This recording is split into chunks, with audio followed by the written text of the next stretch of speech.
Selanjutnya dari PKS, diwakili Pak Slamet. Sebelah kanan, Bu. Bismillah. Assalamualaikum warahmatullahi wabarakatuh. Ibu Ketua dan Pak Yuhan yang duduk di depan yang saya hormati, rekan-rekan anggota yang saya hormati, Bapak Menteri dan seluruh jajaran KKP yang juga saya hormati. Masih suasana Syawal, menyampaikan mohon maaf lahir batin. Mudah-mudahan setelah ini, setelah memaafkan, kita lancar urusannya, insya Allah.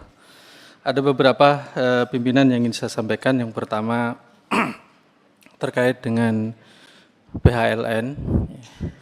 Ya, di sela-sela anggaran yang memang terbatas ini tentunya ya ini satu langkah yang memang diperlukan. Cuma mohon maaf, saya berpikir izin Pak Menteri.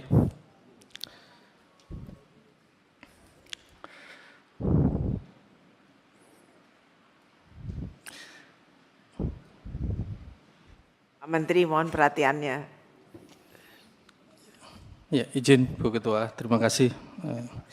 Jadi terkait dengan yang pertama PHLN Pak Menteri. Jadi ya karena keterbatasan anggaran tentunya ini satu langkah yang mungkin memang menjadi satu alternatif.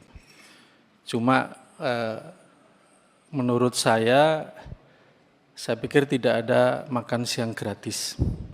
Artinya mohon ini menjadi catatan kita bahwa kepentingan nasional tetap menjadi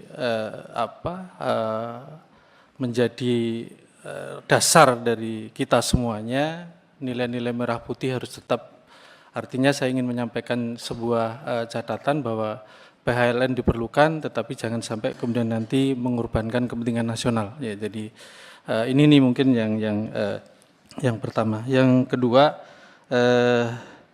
ya terkait dengan anggaran yang ada, ya saya juga agak menyoroti tadi disampaikan oleh Bu Alin, ada perbedaan yang nyata juga antara PSDMKP dengan PSDKP. Maksud saya begini, ya kemarin kalau tidak salah anggarannya juga operasi setahun itu hanya 28 hari. Nah tentunya ini adalah peluang untuk kemudian bagi pengusaha-pengusaha yang nakal di saat memang tahu anggaran KKP terkait dengan pengamanan ini sangat longgar, sehingga ada potensi dua pihak yang memang saling memanfaatkan. Artinya supaya pengamanannya karena memang dananya terbatas, cuma 28 hari anggap begitu, sehingga pengusaha-pengusaha yang memang niat dari awal nakal dan tidak mau diawasi, tidak mau. Nah ini mohon bagaimana diambilkan solusi, sehingga saya juga ingin mendapatkan penjelasan PSDMKP ini kalau nggak salah lembaganya kan juga sudah dipecah sebagian ke karantina begitu ya. Ini tapi anggarannya bukan PSDMK itu yang iya, maksud saya PSDMKP itu anggarannya 1 lebih. Sementara PSDKP hanya 600. 600, Pak. Saya ingin mendapatkan gambaran posisi PSDMKP-nya itu 1, sekian. Oh, Poltek itu. Oke. Kalau yang badan mutu itu? Oke, ya. Berarti saya salah ya. Kalau sekolah memang tidak bisa. Ini artinya yang poltek itu ya. Oke. Terima kasih Pak. Ya. Jadi tadi saya lihat ini kirain Bu Is gitu yang terkait dengan karantina. Mohon maaf kalau gitu. Ya karena kaitannya dengan sekolah berarti ini memang itu. Nah, paling tidak catatan saya untuk keamanan laut ini juga mungkin 2026 kita juga perlu memberikan sorotan, syukur-syukur di 2025 siapa tahu ada rezekinya untuk ABT ya, karena kalau keamanan laut kita sudah cuma 28 hari, bagaimana kemudian kita akan bicara tentang PNBP dan lain-lain. Kemudian secara teknis untuk program, ya, saya mungkin memberikan sedikit evaluasi terkait misalnya di biovlog Pak, itu bagus. Ini program bagus, sangat dibutuhkan masyarakat, ternyata secara teknis memang seharusnya evaluasi dari teman-teman untuk menuju keberhasilan, lebih baik 6 kolam tetapi aeratornya digedikan daripada anggarannya tetap kita 8 tetapi aeratornya tidak maksimal. Ini sudah, nah mohon nanti dipertimbangkan secara teknis untuk menuju keberhasilan karena sarana ini menjadi penting ya. Mungkin jumlah kolamnya dikecilkan tetapi sarana yang lain kemudian dikuatkan. Ini hasil catatan dari teman-teman. Kemudian saya juga ingin mendapatkan penjelasan terkait dengan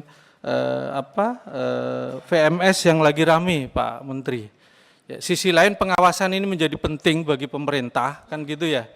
Tetapi ada apa kok penolakan rame-rame? Jadi sehingga di forum secara terbuka ini nanti kalau disampaikan, kalau ada yang kurang tepat juga bisa diklarifikasi di sini. Apakah sosialisasinya yang kurang atau memang ya kadang ada pengusaha-pengusaha yang memang memanfaatkan ini memelintir itu untuk kemudian kepentingan mereka. Nah, mohon dijelaskan secara gamblang sehingga kami sebagai wakil rakyat juga bisa di tengah-tengah. Artinya kepentingan nelayan tetap kita bela, tetapi kita juga harus tahu posisi pemerintah ini ada di mana supaya nanti kita bisa tengah-tengah.